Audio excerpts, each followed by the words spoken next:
Kita ketemu lagi di channel otomotif pada pembahasan soal otomotif PKKR bagian yang kedua. Selanjutnya, bagaimana cara yang paling tepat untuk memastikan sebuah relay dapat bekerja mengalirkan arus listrik dalam sebuah rangkaian. Jadi relay itu kembali lagi ke fungsinya itu, dia itu adalah saklar. Fungsinya saklar penghubung langsung sehingga dia bisa dilewati arus yang besar. Relay ada yang relay 5 kaki, ada yang relay 4 kaki. Kalau ini adalah contoh relay yang 4 kaki di mana terminal 87 sama 30 itu terhubung nantinya dengan di sini ada batang plat ini ya. Selanjutnya 86 dan 85 dia nanti di sini ada coil ya. Ketika 86 sama 85 itu terhubung, dia akan menimbulkan medan magnet dan medan magnet itu akan menghubungkan plat ini ya, 87 dan 30. Kemudian di sini memastikan relay itu dapat bekerja ya, ketika 86 sama 85 diberi terminal positif, ini diberi terminal negatif, kemudian dia menimbulkan medan magnet, maka 87 ini dan 30 akan terhubung karena saklar ini akan tertarik magnet yang dihasilkan dari terminal 86 dan 85 ini. Maka di sini yang paling tepat adalah, coba kita perhatikan, mengukur resistansi terminal 86 dan 87. 86 dan 87 itu tidak terhubung ya, sehingga tidak ada resistansinya. Kemudian memeriksa kontinuitas terminal 30 dan 87 saat terminal 86 dan 85 dialiri arus ya. Jadi ini yang paling tepat ya. Jadi ketika ini dialiri arus, maka ini akan terhubung seperti itu. Jadi ini jawabannya. Selanjutnya kita lanjutkan soal berikutnya. Terdapat kasus headlamp dari sebuah mobil tiba-tiba mati. Mekanik telah melakukan pemeriksaan sebagai berikut. Yang pertama, fuse kontinuitas, berarti fuse-nya tidak putus. Kemudian tes lamp mati saat dihubungkan ke terminal 87 relay dan ground. Kerusakan yang dapat terjadi dilihat dari pemeriksaan tersebut adalah, jadi kita ingat kembali, lampu kepala itu saklarnya ada di saklar kombinasi lampu kepala. Tetapi lampu kepala itu arusnya, arus positifnya 30 itu langsung dari baterai sehingga melalui relay. Maka lampu kepala itu yang mengendalikan relay itu. Maka apa yang tepat dari kasus ini?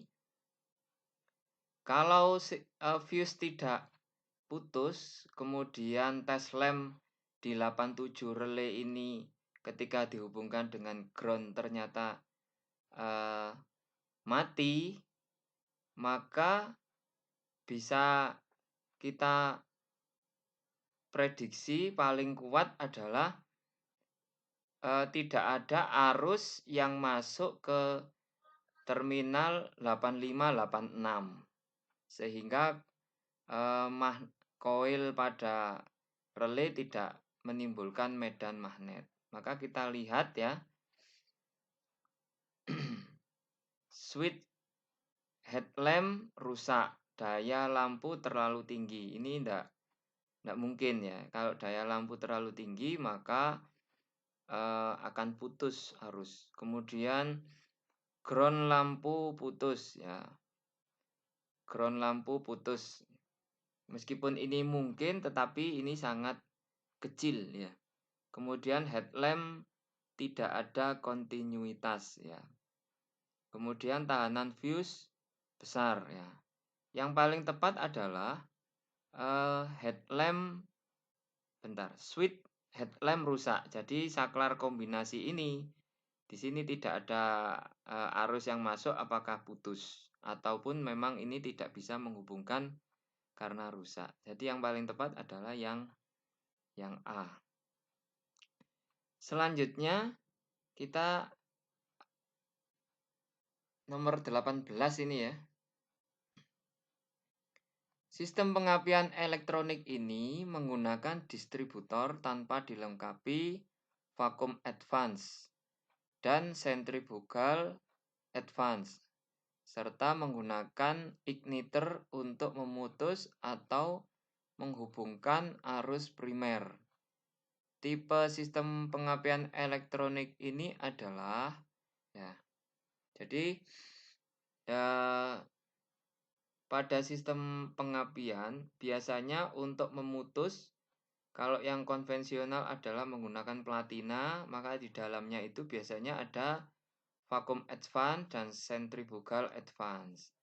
Ya, untuk penggunaan igniter ya, berarti ini sudah menggunakan, ini ada transistor, ada resistor. Maka ini termasuk sistem pengapian. Kalau kita perhatikan ini ya, yang paling tepat adalah fuel transistors ignition. Jadi sistem pengapian menggunakan kendali transistor. Kalau yang bawah-bawahnya ini rata-rata adalah pada EV ya.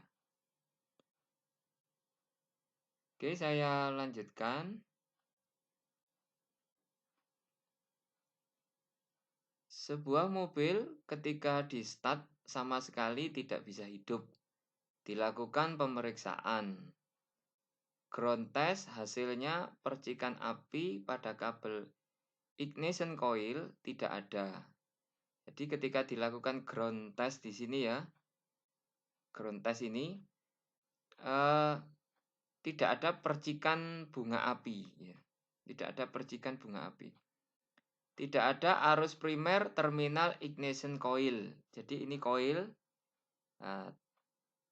Arus primer itu yang masuk ke positif coil ini. Ini tidak masuk ya, tidak ada arus. Kerusakan komponen apa yang dapat terjadi? Berarti kalau arus di sini itu sudah tidak masuk, maka apa yang terjadi? Kita lihat celah kontak poin terlalu rapat. Jadi kontak poin itu di sini. Jadi kalaupun celahnya rapat, berarti kan masih ada pembukaan. Berarti sebetulnya masih ada percikan bunga api ya, ketika memutus ataupun menyambung. Celah kontak poin terlalu besar, ini pun sama ya. Jadi besar dan kecilnya ini hanya berpengaruh pada hasil percikan bunga api pada busi yang lebih besar ataupun lebih kecil. Kontak poin terjadi grounding. Kalaupun terjadi grounding pada kontak poin, maka arus di sini tetap masuk, kemudian coil itu biasanya akan panas. Kemudian kondensor rusak. Nah, kondensor ini fungsinya hanya sebagai mengurangi loncatan bunga api pada platina. Yang paling tepat adalah ignition switch rusak. Jadi yang rusak itu adalah saklarnya di sini yang rusak. Kemudian nomor 20, terjadi masalah kendaraan tidak bisa di start. Ya, setelah dilakukan pemeriksaan seperti gambar di bawah ini, hasilnya terbaca 7 volt. Apa kerusakan komponen yang mungkin dapat terjadi? Ya, ini contohnya adalah motor starter ya. Ternyata ketika diperiksa ya pada terminal 50 ini, terminal 50 adalah terminal nanti yang akan menghidupkan magnetic switch ya. Kemudian mainnya ikut ground. Nah, ketika diukur ini ternyata tegangannya hanya 7 volt. Sementara baterai itu tegangannya adalah 12 volt ya, 12 volt. Maka kira-kira apa yang akan terjadi? Pull in coil putus ya. Jadi kalau pull in coil putus itu kaitannya bukan dengan tegangan, tapi dia tidak bisa mendorong lever. Kemudian brush aus. Kalaupun brush aus, biasanya yang terjadi adalah putaran motor starter tidak bisa kuat ya. Kemudian relay starter putus ya. Starter itu tidak menggunakan relay, jadi dia langsung dari baterai. Resistansi komutator terlalu tinggi, ini pun juga enggak terlalu berpengaruh. Maka yang paling tepat adalah kalau kita lihat tegangan ini 7 volt, ya bisa dipastikan maka yang turun itu adalah tegangan baterai. Ya, ini yang paling tepat. Jadi kita bisa melihat dari soal ini kuncinya di sini. Berikutnya 21 pada prosedur no load test di bawah ini secara umum berapa nilai yang seharusnya terbaca sehingga charging system pada kendaraan ini dianggap normal tegangan 13,8 sampai 14,8 volt dan arusnya berapa. Di sini bisa kita baca kuncinya yang pertama adalah tegangan normal itu 13,8 sampai 14,8 volt. Ya, ini akan terjadi pengisian ya, akan terjadi pengisian. Kemudian RPM terjadinya pengisian umumnya adalah sekitar 2000 RPM. Kalau dari sisi voltnya ini sudah tepat, maka berapa kira-kira arus yang akan dihasilkan di sini? Maka arusnya adalah sekitar 10 ampere.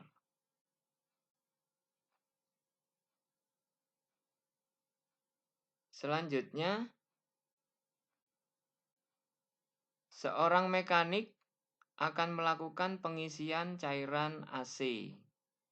Sebelum melakukan pengisian, melakukan pengecekan tekanan AC menggunakan manifold gauge.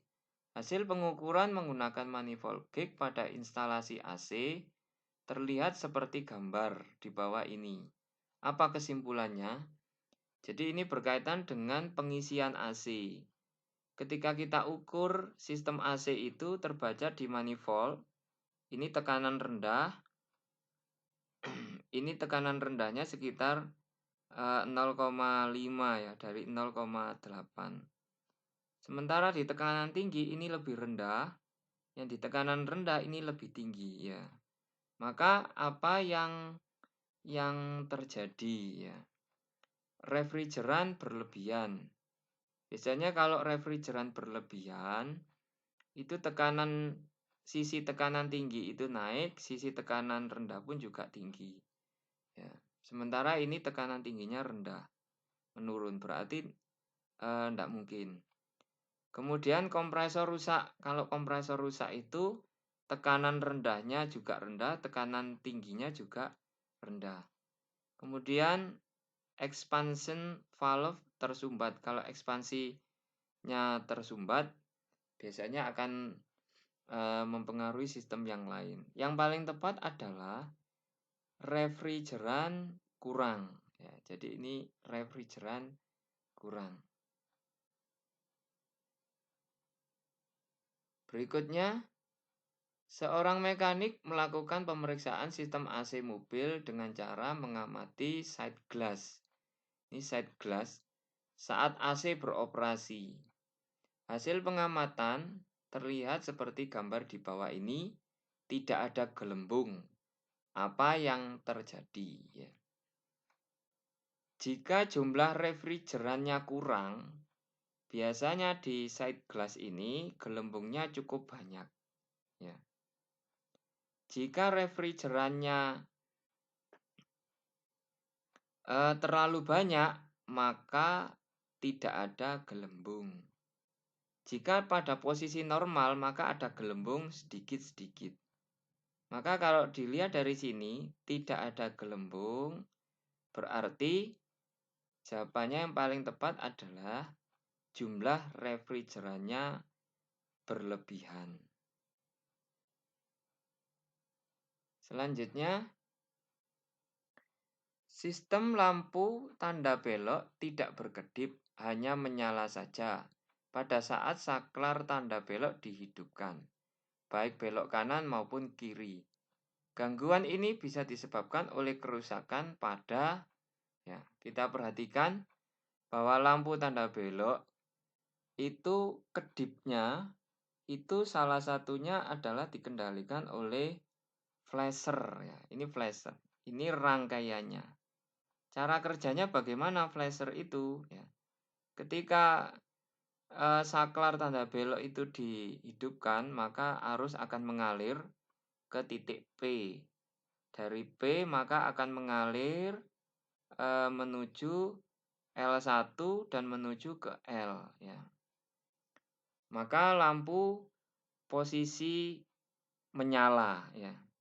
Kemudian ketika arus juga masuk ke L1 dan L2 dan ke C, maka akan muncul medan magnet di sini. Ketika muncul medan magnet, maka plat ini akan tertarik ke bawah sehingga terminal P ini akan terputus. Dengan terputusnya maka akan lampu tanda belok akan mati. Ya, ketika medan magnet hilang, ya, ketika medan magnet hilang maka plat ini akan naik lagi dan P akan tersambung dan lampu akan menyala.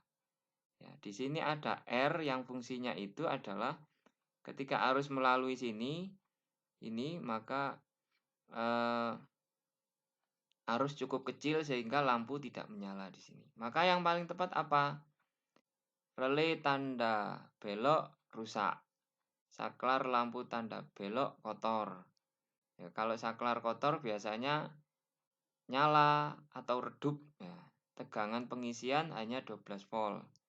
Flasher rusak, ya. Lampu tanda belok kurang massa.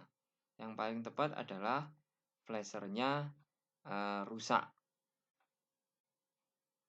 karena tidak ada kedip di sini.